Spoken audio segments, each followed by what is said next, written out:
Logo, Cornell University, founded AD 1865, ILR School. K. Lisa Yang and Hockey Dan Institute on Employment and Disability.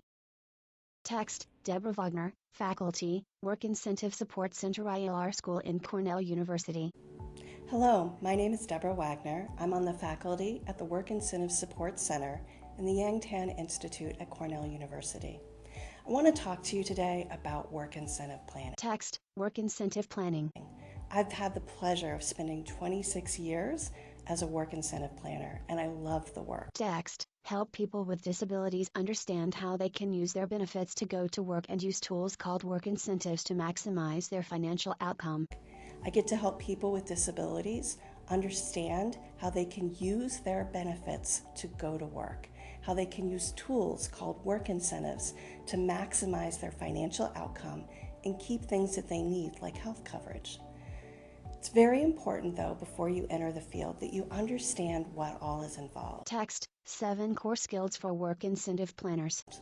I want to start by talking with you about some of the core skills that you will need to be a work incentive planner. Text, 1, interpersonal communication. The first thing you're going to need is good interpersonal communication skills. You're going to be meeting with clients, you're going to be talking with people at different agencies. 2 people working together in an office. And you need to build trust relationships with these people. Text, 2, gathering and organizing information. You also need to be good at gathering information and analyzing it. You're going to need to verify all of the benefits they receive, whether it's from Social Security or the VA or Medicaid or Medicare. You're going to gather the information, analyze it, and then write a report explaining exactly how that person's work will impact each of their benefits. A person using a special keyboard at a computer. And it's individually tailored to that person. Text, 3, presenting information clearly. You also need to be able to present that information to them in a way that's clear and concise. So both in the technical writing of the report you'll prepare and when you go over that report with them in person, you need to be able to explain complex concepts in easy, plain, simple language. Text, 4, organization and time management. You also need to have good organization and time management skills. There are a lot of moving pieces to this job, and you're going to be working with a lot of different consumers. So you need to be able to stay on top of all of those cases and know what's happening with each of your cases. Text, 5, advocacy as needed. Finally, you may be asked to do advocacy. If you have a case where an agency is not applying a work incentive correctly, you may need to go to that agency and ask them to do the right thing, show them the rules, and explain why it's important to do the thing that you're asking them to do. A person in a wheelchair enters an office. Text, 6, meeting ethical obligations. It's also important to meet ethical obligations as a work incentive planner. You're gathering all of this person's personal and confidential information, and you have to protect that information.